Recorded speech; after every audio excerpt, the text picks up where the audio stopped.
Awaken Radio is your source for waking up and thriving in life.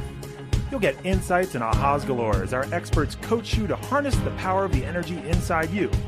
So crank up the volume and prepare to catapult your results in fulfillment and fun, work and wealth, happiness and health, and love and life. Awaken Radio. Welcome to your future.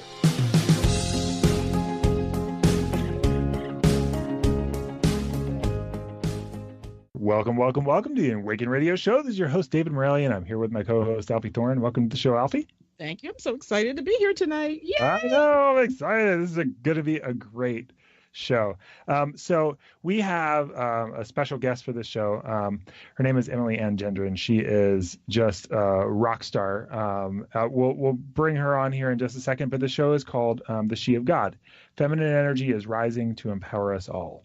And so some people I know, like if you hit the title, and you probably already clicked on the thing that had the title in it already, so you're kind of like, oh, okay, I was already prepped for this. But we're not going to be, this isn't a God bashing show. This isn't a man bashing show. This isn't a, whatever. This is exploring, to me, I'm so excited for this conversation because it's exploring some of the ways in which you can think differently about yourself, about society, about your interactions. And there's not going to be any pin the tail on the donkey. It's going to be, let's check this out. Let's explore this. And I'm really excited for this because to some degree, you could say it shakes up some paradigms, but in another way, it just explores some of the natural things that are about life and about ourselves. And it's about ourselves as human beings individually.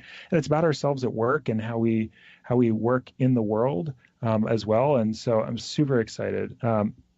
So let me give you a little bit of Emily's background. And Emily, I'll let you share also some things, however you want to frame this. But I've known Emily for a lot of years, and I've watched her just grow and develop and really own and claim a role, I would say, as change agent in the world. And she's done that inside of organizations, and I'll let her share some of that stuff, but also taking a stand for, hey, these are the conversations that we need to have in the world.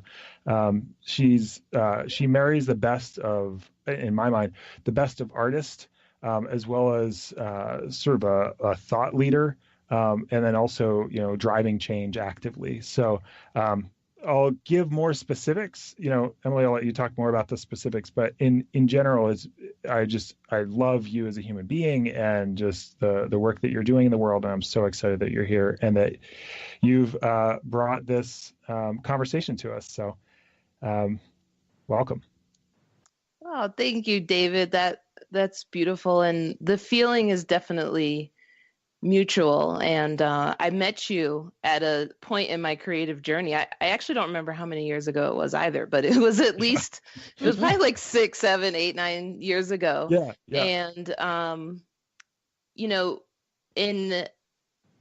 in the process of exploring your genius and the overlapping of my genius, I feel like some beautiful things really came out of it. And I feel like you and I share a viewpoint on the world that is really, like you were saying before, it's really inclusive, right? It's really about creativity, and it's about how people bring their fullness into life.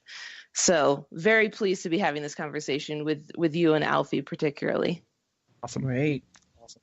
And, I know in your background, you graduate of Princeton and, you've worked sort of high level roles, right, within organizations. I'm not sure how much you want to not share about that, but I think it's an interesting reference point that you're, like what we're about to talk about is integrated into all kinds of things, all kinds of perspectives that you have. So anything you're interested in sharing?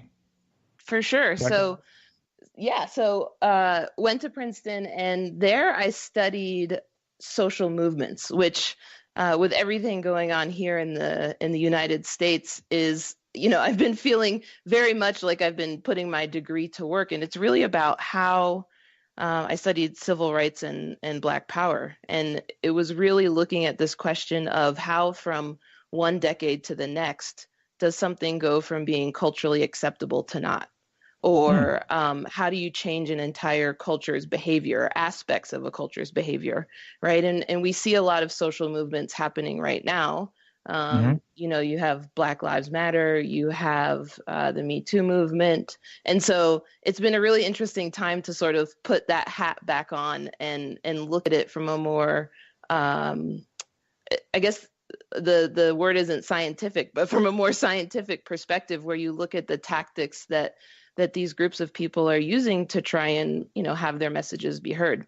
So anyway, I've been interested in this kind of thing from a very young age, and graduated and went on to do nonprofit consulting, which I loved because getting to optimize nonprofit organizations so that they can do the best work possible in the world is something that I was really passionate about. And it didn't quite fit, and I wanted to sort of explore more of the creative side of myself. And so I went and worked for a premier fashion and celebrity photographer in New York. And so that was really, it was really amazing. And those two first experiences out of college really encapsulate how I view these kinds of things, which is really one side being completely, totally creative and open and fluid. And then on the other side, okay, how do you bring that fluidity into something that's a lot more exacting, right? Mm-hmm. That it's not just this free-flowing, you know, something that you can't quite, or something, right? Something that you can't quite make sense of, that's sort of nebulous and out there. But it's like, okay, if we take a look at these things and we really bring them in and start to try and apply some rigor to them, what do we come up with? And so from there, it was after that I met you, and I had this experience where, I mean, it's just one of these wild, and I'm sure a ton of your listeners have had these experiences in large and small instances, where I just had this prolonged experience of synchronicity where I was wanting something and I was not having any traction getting there through conventional means. And it ended up coming into my experience. It literally dropped in my lap without me trying. This series of events happened that only made sense when I looked back at them. And that it was these things that were out of character for me to be doing, but in the moment felt right to be doing. And I didn't have any expectations of where it would lead. And then it literally felt like reaching a pot of gold at the end of a rainbow. And so, you know, I feel like people have these experiences and have moments of clarity and have this experience of grace or insight or intuition in their lives or knowing. And, you know, we sort of just chalk it up to luck or fate or, you know, some other thing. And it's like, what if we took these things and started looking at them and trying to figure out? For me, I was like, that was really amazing and easy. Can I do it again? And so nice. That's how this whole thing started. And so met you, and your viewpoint on the world really matched sort of the pieces of the puzzle that I was putting together at that time, and brought such a depth and richness to my ability to understand what was going on there and start to dissect these creative movements. And from there went on to do a lot of individual coaching, creativity coaching, which was really about how people bring their fullness into their existence and have a life that reflects that. Yep. And then from there, from individuals, I moved on to groups of individuals, right? Sort of full circle from my experience in university, which is how do you take a company culture, which is where, you know, people spend far and away the most time in their life at work. How do you take this place where people spend the most amount of their time and you have their attention? How do you transform the culture of a workplace, right, into one where people are having these experiences, but at work? And so did that at tech companies in Silicon Valley. And now here we are. So you definitely have been really foundational to how I view the world, and excited to dive into this topic with you. Great. Awesome. Yeah. And thank you for that. And it's funny. I've gotten to work with a lot of people as you have, right? And what I notice is every single person has a unique gift to bring out. And I'm just so, and so I believe all of our roles are to help those gifts come out, whether, it's the three of us or it's your job is as a manager, as a leader, or, as a friend or as a colleague, or like, what if your job was about bringing out the best in other people? And like just seeing how you're doing it, you've done it, you're like, it's so awesome. And I really appreciate that. That's all of our roles. And what if we all took that on as to support each other in the journey of life in order to have the greatest gifts within us come out? And I think I'm super psyched that you're doing that for people and that you're exploring these conversations and that you've written this book and we talk about that here in a second, but I just love it. I just think I'm just like, I just feel like I was going to say thank God, but that's kind of the theme of the show. But like, you know what I mean? Like, thank God that you're doing that in the world, because that, like, if each of us give our greatest gift, like the world is a very different place than it is today. Often what people tend to do, at least from my experiences, people tend to sort of hold their gift inside and shroud it a little bit. And like, oh, I'm going to keep this because it feels a little, it feels a little deep, feels a little vulnerable, feels a little bit like, oh, does anybody really want the real me? Mm-hmm. And if we all keep doing that, the answer is going to continue to be no, because everybody's lack of permission to be their authentic selves is going to keep the real value under, it's sort of cloaked, Mm-hmm. And if we all do that, there's something called, you've probably heard of this, the bystander effect. Mm-hmm. Right? Like, as long as I look at you and say, well, gosh, she's not doing something, so I shouldn't do something, right? I'm just going to be, in a way, complicit in whatever's happening, right? Mm-hmm. So as long as I'm not being my full self and you're not being your full self, I'm going to look at you and say, well, she's not doing it, so I'm not going to do it. And you're going to look at me and go, he's not doing it, so I'm not going to do it, right? And we're all lost, not because of any major struggle, but because of something that we all are a little too scared to do, which is to say, here's my real gift. Mm-hmm. Here's what I'm really here to do. So I'm super psyched that you're doing that with people and that you're having people explore, a product of your gift. So this is awesome. So I'm just jazzed. Yeah. So, it's, yeah, go ahead. It's great. And one of the things on my personal journey that's brought a lot of depth and richness to my experience and helped me as I was moving through something and I didn't have clarity, or going from that movement, which I think you called it a little bit scary. I feel like it's probably one of the most terrifying things you'll experience in your mm-hmm. life if you actually make that decision to be fully and authentically yourself. Yeah. And, part of the process when I was going through that was I wasn't finding, resources where people would talk about what it felt like to go through that process, right? You would just get these little tidbits like, oh, it's messy or it's challenging. And it's like, well, y'all didn't tell me that it was this challenging, like, am I doing it right? Is it? Yeah. And one of the things that really helped me in particular was quotes, was looking to people who have been through it before and how they distilled their experience after they'd already gone through it. And what you were just talking about, can I throw a quote out there? Because I totally okay. love it. Okay. This is from one of my favorite authors of all time. She wrote the book Women Who Run with Wolves, Clarissa Pinkola Estes. And it speaks to exactly what you're talking about in reverse, right? Which I feel like is what you're here to do and what I'm here to do. Alfie, everyone here on the call. And the quote goes, one of the most calming and powerful actions you can do to intervene in a stormy world is to stand up and show your soul. Souls catch light from other souls who are fully lit and are willing to show it.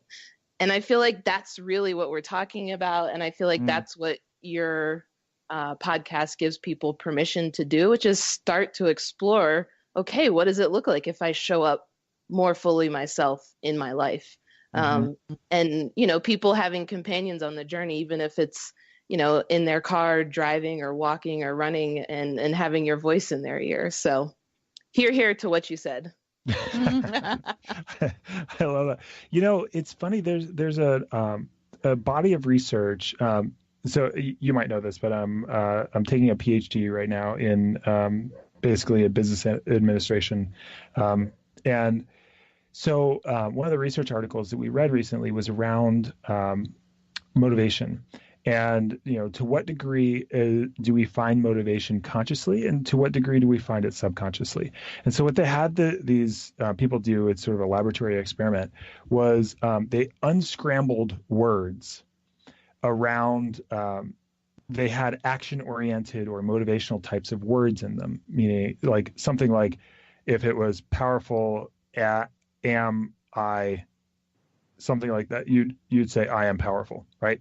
You'd unscramble the word. And so they didn't know that they were unscrambling these words with all of these action oriented, or I accomplish amazing things, or something like that, right? So you'd unscramble that word. And so it was like 20 word scrambles, or, unscrambling these things, 20 of them. And then they checked, this is an awful phrase, but in studies, they call it a manipulation check. So they're basically like, hey, did it take? And are they aware of what we just did? And so anybody who, so they did this check to see, like, are you aware that you were just unscrambling motivational type words? And anybody who became aware, yep, I was looking at motivational stuff, they actually removed them from the study. And then another group of people went through and basically unscrambled words about things like turtles, like the turtle crawled sideways, and like whatever. I don't know, that was one of them, but you get what I mean. Like they were unscrambling phrases, but the only difference was, hey, was it action oriented words or not? And then they looked at what did the person do on an activity that was, quote, unrelated, that was around actually doing something and coming up with I think it was creative uses for a coat hanger or something like that. And so what they looked at was people who were, quote, subconsciously primed ended up performing a lot better on the subsequent task.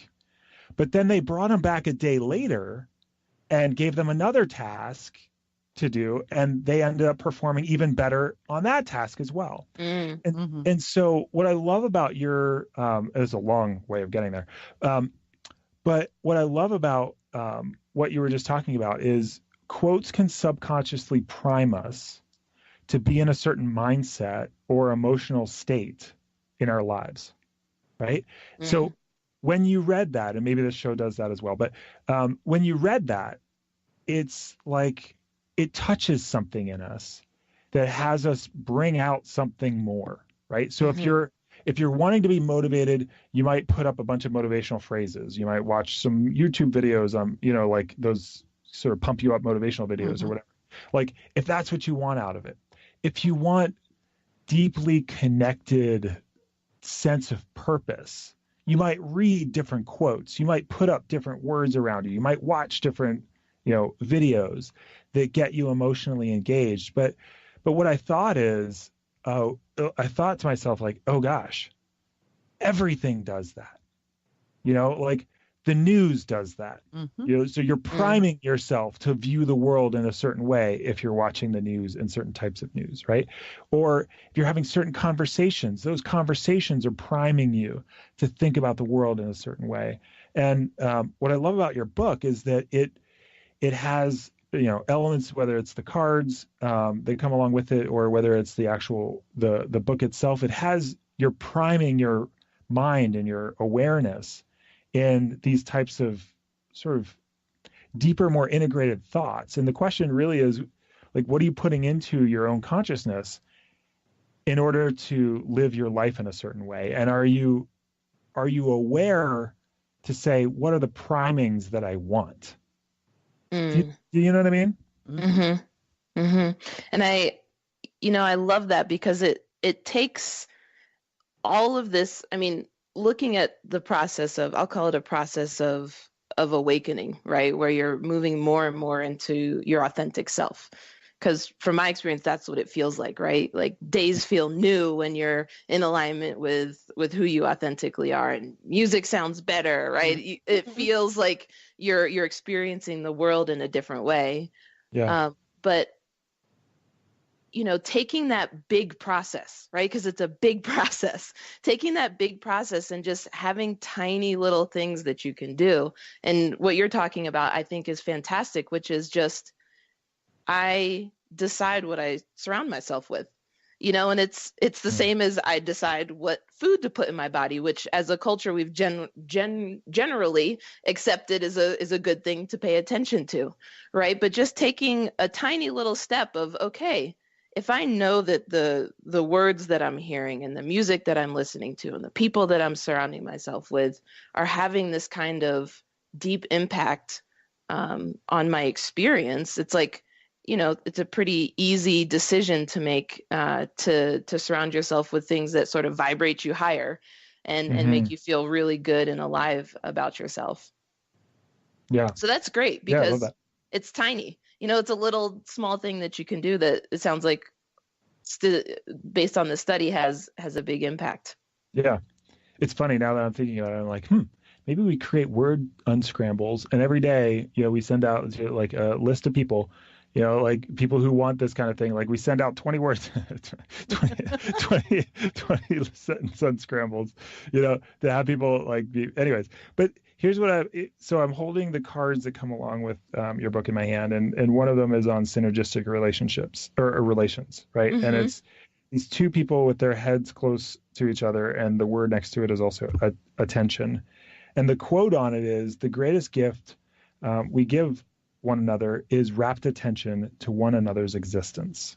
Right?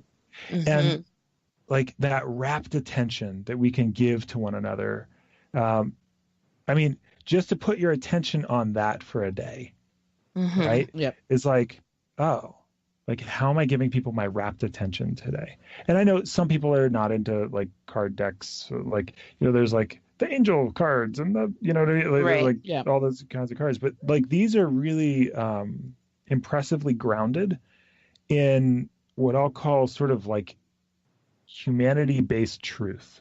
You know what I mean? Like just, anyways. So I'm impressed with the product of your creativity. As well, anyways. That's fantastic. I mean, yeah. So the cards, I have to give a shout out to, all the cards are photographs by a woman named Layla Love, and she's an amazing photographer, and it brings this different, more modern feel to what I can traditionally think of as a card deck. And that quote that you read, I mean, that's probably one of the easiest quotes in the deck to really bring into your existence, because if you decide one day, hey, I'm just going to look at the people that I really love in my life in a different way, right? I'm just going to give them my full attention for 10 seconds, 20 seconds, a minute, and just really like look at who they are and the beauty that they bring to the world and what they bring alive in me because I'm in their life. I mean, that to me just brings such a depth and richness to your experience, and is such a easy thing to do. And as you said, I don't remember exactly what you said, but it's really getting at these common things that we share as humans, that if we just, decide to bring a little of rapt attention into our experience and a little bit of motivational word unscramble and a little bit of, some kind of music that uplifts us, it's like at some point this momentum, if we just decide to bring these tiny little things into our experience day after day, this momentum picks up in our, or, that's been my experience, where it sort of snowballs on top of itself. Yeah. So what are some of the, if you were to say you've gained out of your journey thus far, in your expression of creativity, both as an individual and inside of organizations and, working with nonprofits and working with Silicon Valley companies and things like that, what are some of the principles that you've gleaned from, like, this is how to go about change? What would you say? That's really great. That's a great question because, I mean, it's at the center of what we do all day, every day, right? Most people normally aren't like, I'm completely content and nothing needs to happen any different in my life. I could live this same day for the next 80 years and be pleased, right? I mean, Right. that's just Yeah. not Right. how we're built, right? So I think bringing that question into one's experience is a really powerful thing. And if you think about, I mean, the first thing that my mind went to when you ask that question is these moments where life brings you something where you actually have to change as a person to meet that experience, Mm. whatever that is, right? Where you actually feel yourself as a human being growing, right? You've changed and you've had to show up for this situation in your experience, whether it's a good, great, fantastic thing, a new job, a new baby, a new home, right? Something beautiful and brilliant that's come into your life that you need to sort of close some gaps that you have to sort of meet, or if there's been a set of challenges and devastating things that have happened that you've needed to find a different source of strength within yourself to be able to meet. And I feel like those moments, I call them essential thresholds, right? Mm. These moments where you have to actually grow yourself as a human to show up to them. And the one element that I've seen across nonprofits, um, tech companies, and individuals is that the impulse for that change has to be coming from an authentic place, right? There's only so many external levers that can be manipulated to get someone to change, right? Mm. And right, so if you take a workplace, right, you can offer them more money, you can give them free food and benefits, out the wazoo. And fast forward, 6 months later, and that's just there, and it's not actually Yeah. changing a person's behavior. You can dangle a Right. promotion in front of them, all those kinds of things, right? So you have these external levers, but at some point they just don't do the trick, Yeah. right? The change actually has to come from an authentic creative impulse that this individual, and at a collective scale, this culture or this company wants to do because it's in alignment with who they are, right? It's Hmm. the change is something that um, has them have that experience of learning and growing and stretching, but not like I've learned a new fact today. It's Right. like Right. Right. Right. it's like my soul is growing and it feels good, right? People like that feeling, even though at times it's terrifying. But ultimately, if you get used to that movement, right, and that change, and um, understanding what different things are happening at what points, it starts to become much more joyous along the way. So Mm-hmm. I would say, you know, definitely that it 100% has to be an authentic impulse, and anything else will just be temporary and it'll kind of sputter out over time. Um, so one follow-up question, and then Alfie, I'm gonna just shut up and you can just do the rest of it. Um, but so that's really interesting though. So, okay, if I listen to that and I'm like, okay, and my soul growing every day sounds cool, I think. Right? Like oh, that's interesting, like, but what does that actually mean? And like, how do I actually do it? Like, how do I sign up for that journey? Because I have my routine and I have the things that I go through every day, and I've got demands and I've got meetings and I've got, like whatever, or I've got kids and I've got demands in that way, right? So how do you make space for something like that, or engage in something like that in the quote regular day that is most people's lives? Mm-hmm. That's the $1 million question, right? I mean, we have a whole industry dedicated, multi-billion-dollar industry dedicated to personal growth and development. And I, I've come to this place where I really think that each individual knows what's best for them if they just ask themselves the right questions, right? If you really want to have more of your authentic self, um, reflected in your experience, right? In the people that you spend your time with, in the job that you're in the relationships that you have. If that's something you really truly want and you engage in the process, I feel like each individual's journey unfolds in a unique way that is just for them. You know, this experience that I was telling you about, where I had these, you know, 15 different synchronicities happen to get me to this pot of gold at the end of the rainbow. Mm-hmm. That experience was completely unique to me. You know, like the thing that fell in my lap wasn't something that I didn't ask for. It was something that I really deeply desired, and I allowed myself to want, and I went after in the best way that I knew how. And I wasn't getting any traction, but I wasn't discouraged, and I kept moving, and it showed up in this weird way that I could not have ever orchestrated. And so I feel like the same is true for every single individual, that if you have sincerity and willingness to engage in the process, and you're really clear about what it is you're wanting, right? I mean, in my case, it was, you know, how do I do that again, right? Like I had something show up in my life that 100% matched a deep, essential desire that I had, and I'm now living it and loving it, right? How is it that I can move in the world in that way all the time, right? That was a really true question that I had, and it was something that I just spent, you know, even just thought time on, right? But I feel like each person, if they just engage in the process, the particular things for them will show up.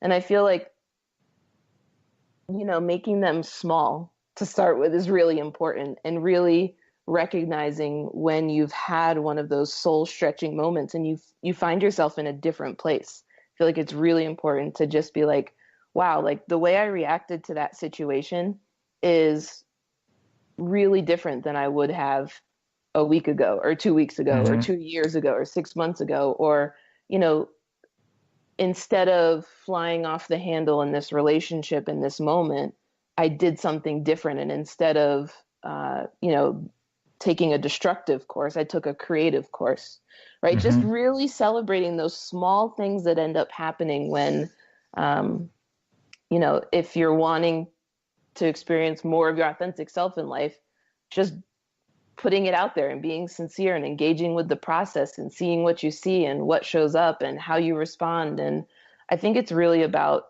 you know, trusting yourself as the process unfolds, because I feel like so much of our culture is checking what other people are doing, or what this institution is doing, or what that thought leader is doing, or this change maker, or this influencer. And it's like, I feel like if we just bring our attention back to who we truly are and what we really deeply, truly want, you know, and we just move forward. It's been my experience that things kind of fall into place. Awesome. Alfie. Yeah, first of all, she's my twin. She's my Emily, you're so my twin. I'm listening going, yeah, that's it. That's absolutely right. You know, and I love it because as you were talking, it was like, it's when I talk to and I help coach people who are every day on their job and they're like, every day it's just this and it's that, and I'm so frustrated and what have you. Bringing into their consciousness that it is I love it that you had said in your book, and I loved it in the introduction, about really it's about paying attention, being aware in the moment. And I say that all the time. It's like a mantra. You know? And I go, and it seems like a small thing, but it can change your life so much. Like you said, the culture of where you're working, your home, your life, and everything.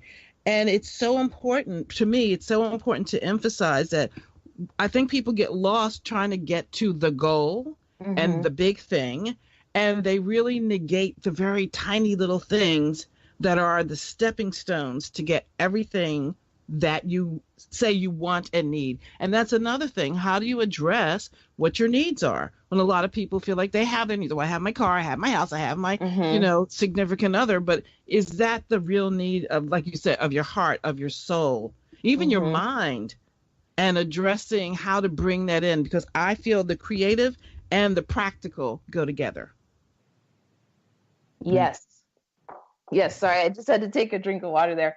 I completely agree. And I feel like so much of this process that people go through has been made to be so large, and dissecting it into these tiny little things. It can be as simple as, I'm going to take the scenic route home, right? And I'm going to arrive home to all of my responsibilities, the dogs, the kids, the cats, the sports practices, the taking the work home, right? Whatever the responsibilities are that, every adult has.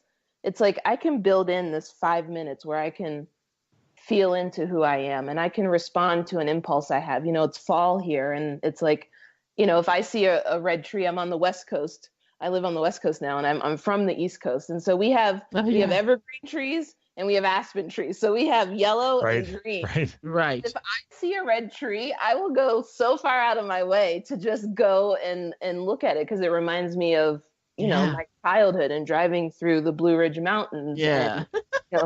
And just even that moment, even now as I'm recalling it, like, I just feel better and different. And that wasn't hard, and it wasn't difficult. And in that moment, when you're making those decisions to, hey, I'll go down this street because I see a red tree, you're not just seeing a red tree. What you're doing is you've trained your creative response to life to be, I felt a creative impulse that was in deep alignment with who I am, and I followed it. Yeah. Right? The more times that you do that, the easier that gets, because the stakes are going to be much higher than, is this 30 seconds out of my way, right? The stakes get to a place where, the people and the job and the things in your life, at some point, you do this over and over and over again, you may realize, I made decisions from a place that doesn't match who I truly am, and there's some things that I need to change, right? And so if you've practiced it on these small things, and the feeling of moving in alignment with who you are, it's not something that you should ever abandon, right?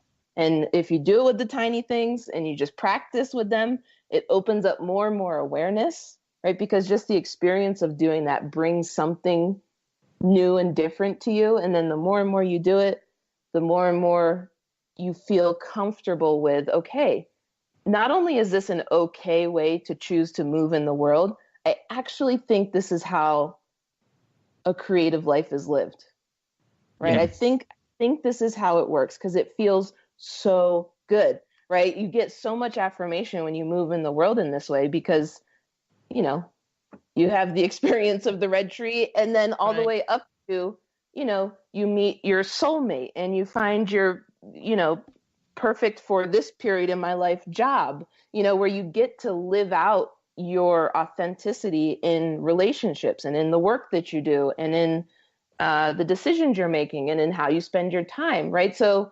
I think the small things feel small, but they're not actually small. That's right. Mm-hmm. Yep. It's I described it before as life as a momentum game, right? Like if you eat like crap, you're probably going to feel like crap. You're probably going to make more choices that have you feel even worse. Like it's this downward spiral. Or, when you eat well, it's almost like, well, I kind of feel like going for a walk now, right? And then you see the red tree, and then the red tree leads you to say, you know what, I'm going to go home and journal for 2 minutes or something like that. Like, oh yeah, I've wanted to do that for a while. And then it's this creative upward momentum. I find the tricky part is when you're either feeling flat or down and choosing something to help you feel just one step better. Yeah. Right. Like it's almost like you have to reverse the engines though. It's like, oh, I just made a bad food choice. And then you're like, I'm going down, wait a second. Even though I don't feel like it, why don't I walk around the block? Or even though I don't feel like it, why don't I drive? I have every reason in the world not to drive by the red tree. You know what? I'm just going to drive by the red tree. It's like those, like, oh, I can't. Oh, the excuse meter goes off, right? Or the generator. And then you go, no, hang on. Like, I'm going to make a momentum choice. Right. And then that's where the creativity or starting to live in the way of what do I feel like doing right now? What would be life-giving to me right now? What would be an expression of my creativity or my authenticity right now? Like those little questions lead to moments and momentum shifts. And like you said, the little decisions add up. Yep. For sure. For sure. And I feel like there's this topic that you bring up is such a rich one, right? Because if it were as simple as, oh, let me just be more aware and move with my impulse and all done, like Yeah. then Yeah. we would all be doing it. So I mean, this is the real meat of it, which is, what is the response that I'm going to have when I can tell the path that I'm on or the trajectory that I'm on is not the one that I want to be on or that leads me to where I'm wanting to go.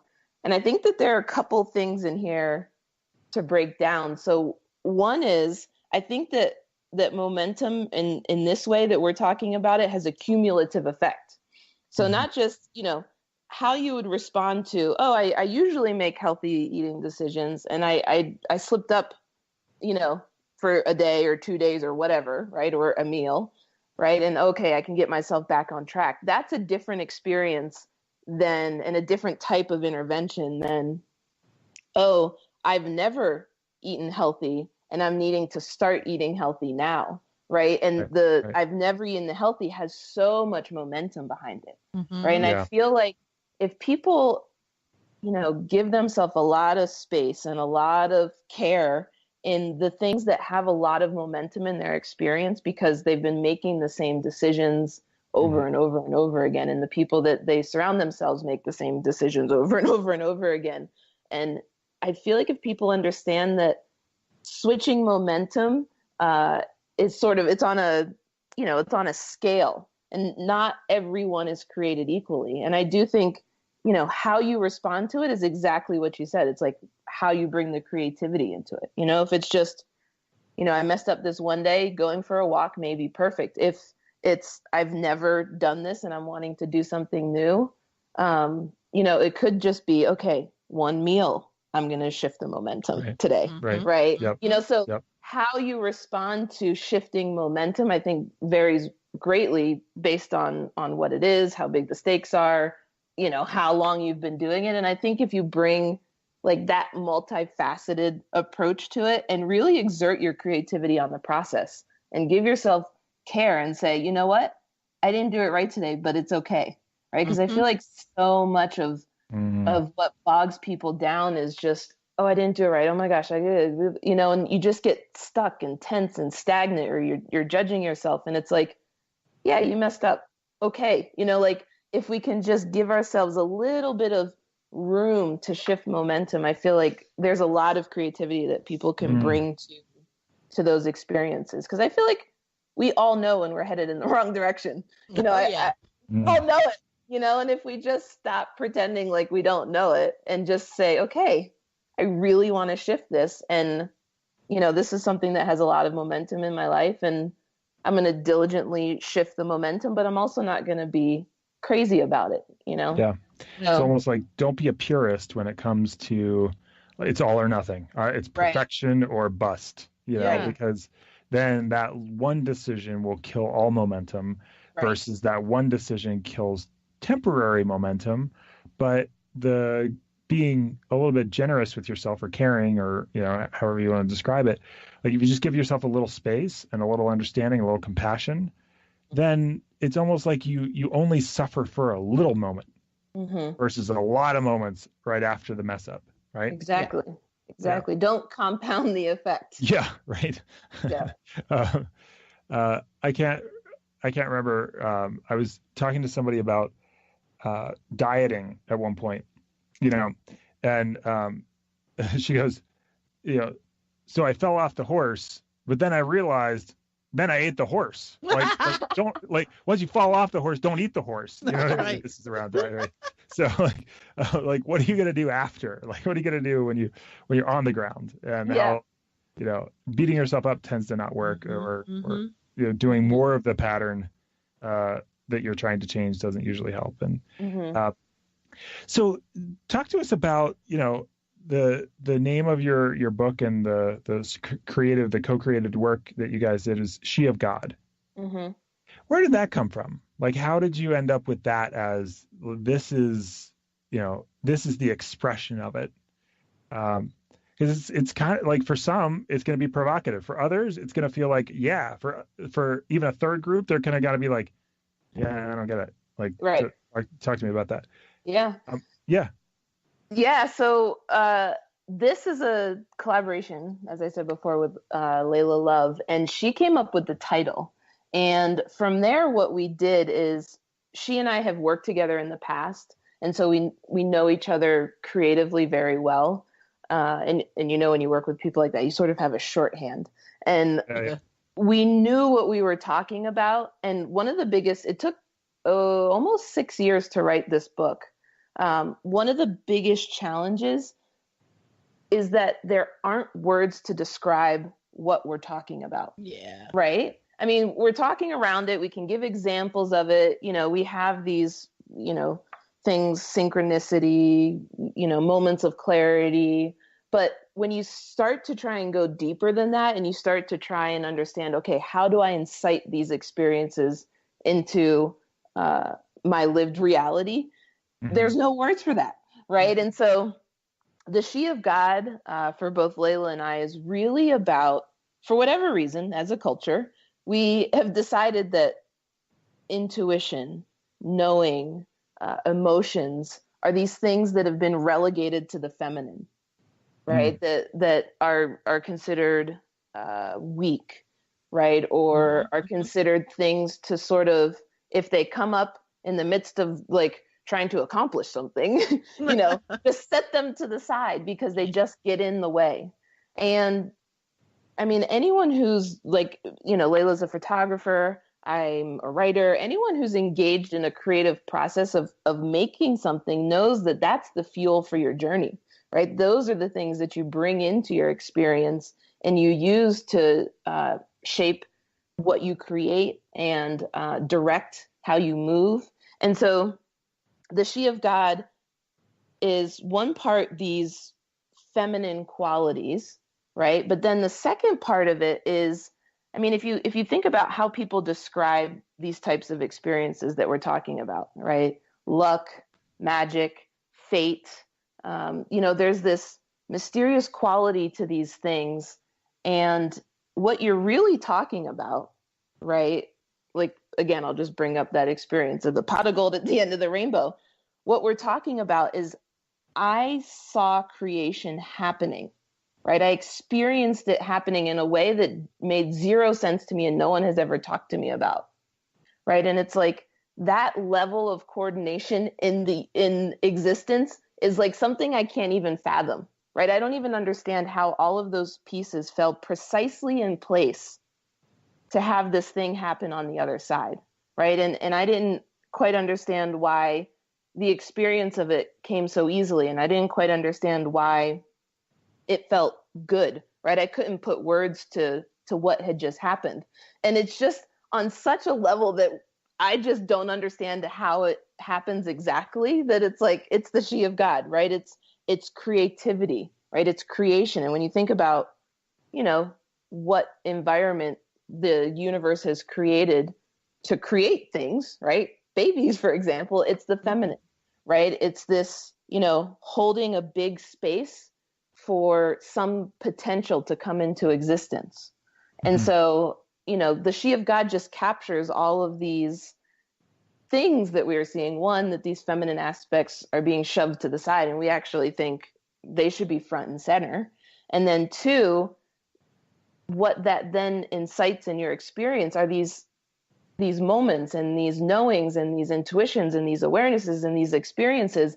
And it can happen with some regularity if you really pay attention to bringing your essence into your experience, to acting on your essential impulses, and to really look at that momentum that we were talking about. And if you can fine tune what it feels like to move in those ways, these things just keep happening and keep showing up. And it's like, I don't know why that happens, but it does. So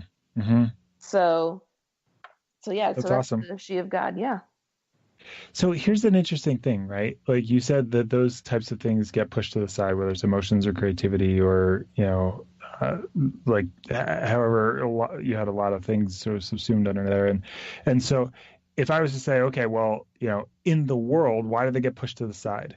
Well, they're hard to count on when you're like, okay, I've got to make my number, right? So I sort of switched to the business world tends to be very masculine oriented, right? Like we want charts and graphs, we want to be able to count on revenue. We want up and to the right, like let's grow, in that sort of systematic view or analytical view. And so I'm not going to there's a place for that. Absolutely. And there's a place for the creativity that goes into it. And in some ways it gets relegated to marketing. Like, what is marketing? I don't know. Like you kind of put things together in a creative way and then you measure the heck out of it, right? That's the masculine trying to come in and grab onto it. But it's like, how do you put your arms around a brand? You know what I mean? Like, but at the same time, so it's like this, you said it's kind of this illusory thing.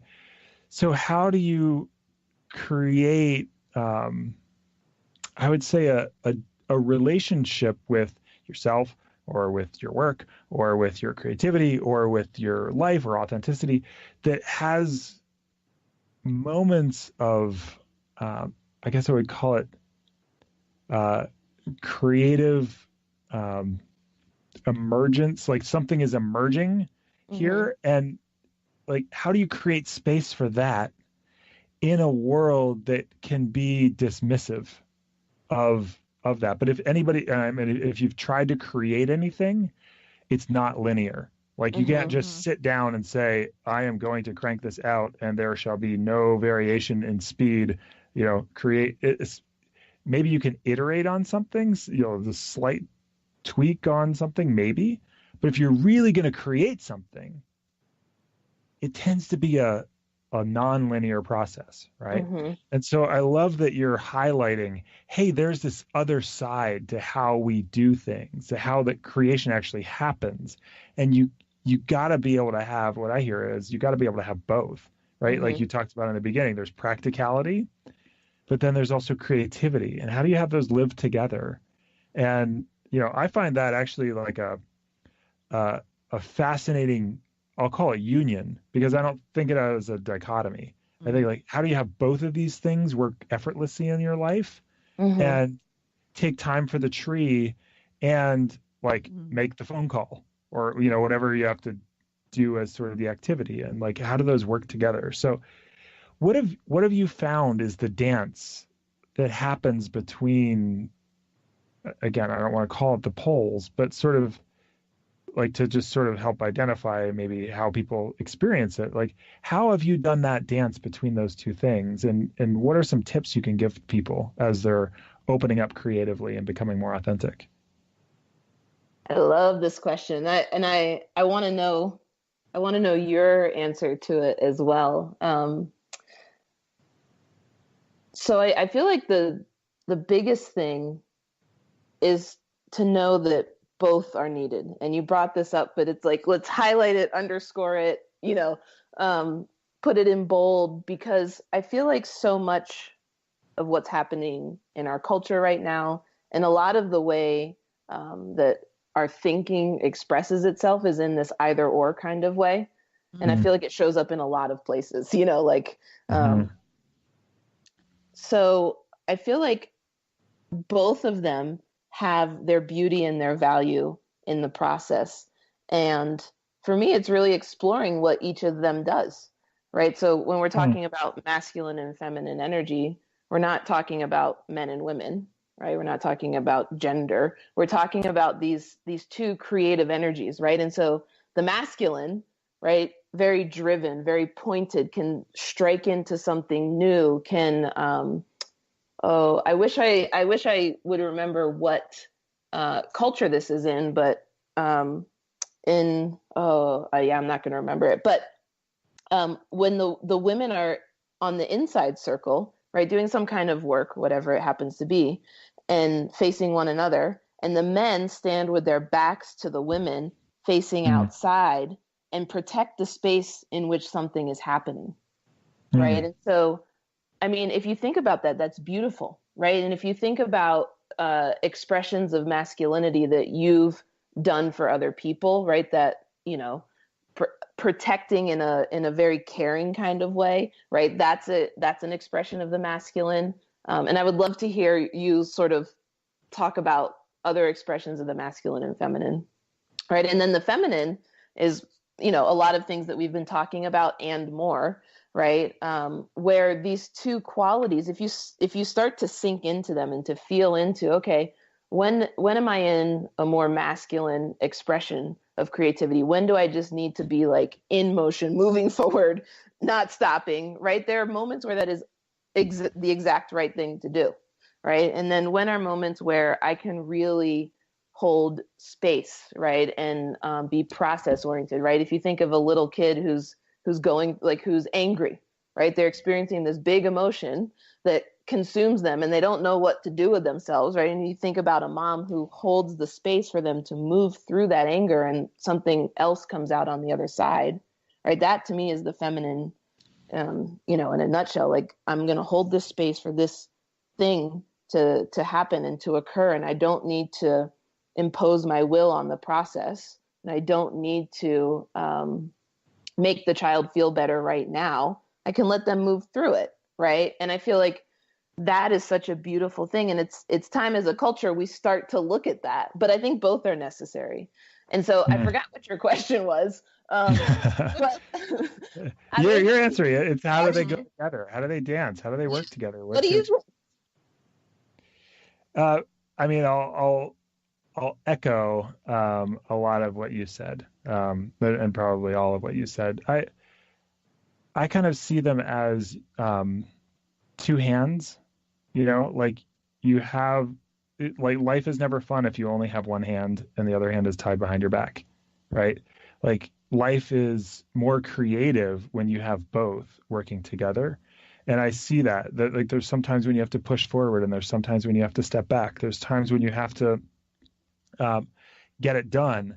And there's other times where you have to allow it to unfold, right? Mm-hmm. And that's, ideas and creativity, and that's also progress and movement. Sometimes the best movement, especially if you're approaching something in a linear way, is actually to step back, feel, and I'll call it ask, whether you want to call it asking some higher power or whatever, but like feel into, like you described it, that wanting, and allow something to move. And I try to track, and sometimes more successfully than others, but I try and track, does this feel like a pure version of whatever expression I have, right? Does it feel like pure movement forward? Let's say it's in the masculine, right? Mm-hmm. And it's like, yep, like this feels congruent. Or does it feel like I'm like, I don't want to call it suffering, but like, am I forcing it? Am I pushing on something that doesn't quite feel right, but it's my only tool to use, right? Or I hadn't thought about, and so and it takes a little bit of, emotional intelligence, I'll call it, like to sort of feel or sensory intelligence to feel like, does this feel congruent or does this feel like I'm pushing or efforting at it too much? And effort can be congruent and effort can be incongruent, right? So that's, and then other times where I think one of the biggest results that I've created lately sort of on the business front was I had this intention and I sort of felt like I could feel this slight gotta. And then I went, or is it I gotta step back and ask? Like I've got to step back and create. I've got to step back and surrender versus push. And and very quickly out of the surrender came the thing that I was trying to push, like you said, in a different way I wasn't expecting, right? And in this particular case, it was like I was just hired to be the executive director of executive education at a university in Denver. And so I could tell like, hey, I want to get into this role and I want to really, provide a lot of impact and I want to do it. And I want to basically show what I believe is the core thing that I can bring.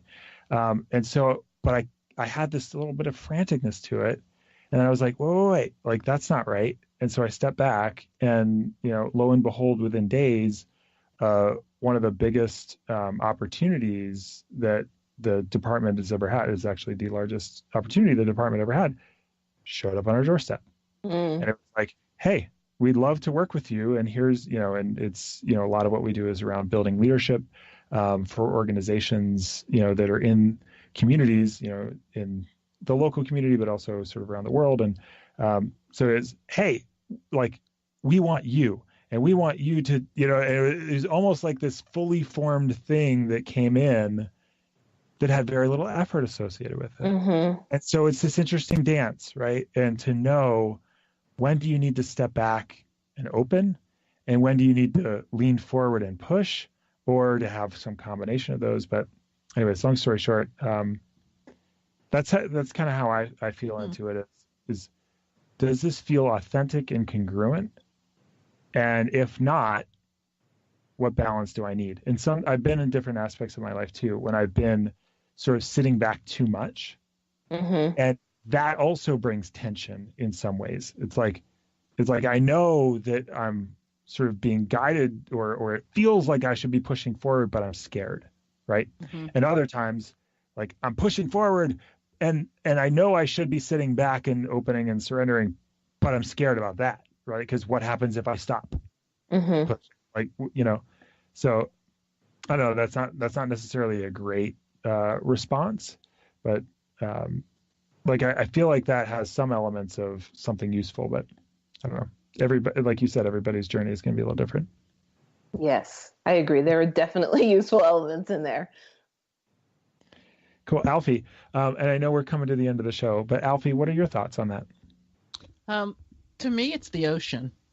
And that's because the ocean is one, and the ocean has all these elements of strength and serenity and power, and it can be destructive or not destructive. Waves, surf, tsunamis, calmness, movement, but it's one. It doesn't separate itself. It flows and works together. Mm-hmm. And that's kind of how I see it all. Like, I think we're trained to see the masculine sort of this and the feminine sort of that, and I sort of see it's one. And like you said about the hands, everything needs to work. Everything's flowing together, and there's this momentum in the ocean. So it really speaks to me of oneness. Mm-hmm. Mm-hmm. When you just said that, I realized that, yes, I talked about the hands, but if you follow the hands up, they come from a common origin. Mm-hmm. You know what I mean? Like, mm-hmm. if you will, they both are extensions of the heart, you might say. Mm-hmm. And they look different just out of your eyes. But if you were to really look down, you'd realize, oh, it's all actually one thing. It's one expression. It just happens to have these two sort of extensions into what seems like opposition, right? These right. My right hand and my left hand, but actually, right. yeah, it's really interesting. Well, we are unfortunately, I feel like we could talk forever. I know. Right? Yeah. So if people are interested in finding out and checking out more of your creative endeavors and things like that, I think before you said sheofgod.com is the place to get it, right? Yes, that is the place to get it. Yeah. So you could go and check out their website. They have a book, and it has cards with great quotes that are great primers for your mind to be sort of thinking, or you sort of activate your subconscious in a certain direction. And quotes are amazing for that. You guys have great quotes, as well as great book and great images that also do the same thing. And Emily, I just want to say, like, thank you for coming on the show in a great conversation, but two, it takes so much courage to push into the world, especially with a powerful viewpoint. And it's one of the scariest things, and as you know, one of the most fulfilling things. But thanks for modeling the way. I think I find you to be very inspirational and clear and grounded, and just sort of that right blend of, in some ways, non-polarizing and yet pointing out some of the polarization that we have, but not doing it in a way that has people feel bad about themselves, which I just absolutely love and truly appreciate. So thank you for your creative expression. Thank you. And, I have said it, and actually, David, you're in my acknowledgments. I don't know if you read them or not, but I did see that. Yes. I I feel like having people like you along the journey, what you just said wouldn't be possible without you in my life and so many others. And I feel like, going full circle back to where we started, each of us bringing our authentic selves into the world, no matter how uncomfortable it is, and finding those people who want to cheer us on along the way and who help us, get to that next level of awareness or openness or authenticity or whatever it is. And, really being that beacon for each other in our lives is something really beautiful and special. And I'm so happy that we share that. Awesome. Me too. Awesome. Alfie, thank you. Of course. Yes. And, thank you, Emily. Yeah. Thank you, Alfie. I'm so pleased that I finally met you. I've been listening to this podcast forever. So pleased to meet you. Same here. We'll have to do this again. Okay. All right. So, and extending the Love Fest, this show wouldn't happen without, obviously people enjoying the show and listening to it. So thank you. And if you found this show to be helpful, one, apply it to yourself, of course, right? And find out what spoke to you, what speaks to you. And then two, if you find that this is something that you feel like somebody else needs to hear, share it with them. It's how the show has reached over 1.2 million subscribers. And but more importantly, it's what we're all up to, right? Like we have to sort of band together and create this sort of common movement into the world of being more ourselves. And it's not about the show per se. It's about what does the show speak to you and you, and what could it possibly speak to in somebody else. So if you feel called to, share the show. Otherwise, we'll see you the next time. And thanks so much for being here. Bye-bye. To maximize your insights and ahas from today's show, go to enwaken.com/radio. Enwaken, ENWAKEN.com/radio. Register there to get a special free integration meditation from today's show. After you register, you'll also get special free access to the integration meditations from past shows and for future shows. Remember, information won't change your life. Integration will. Enwaken.com/radio.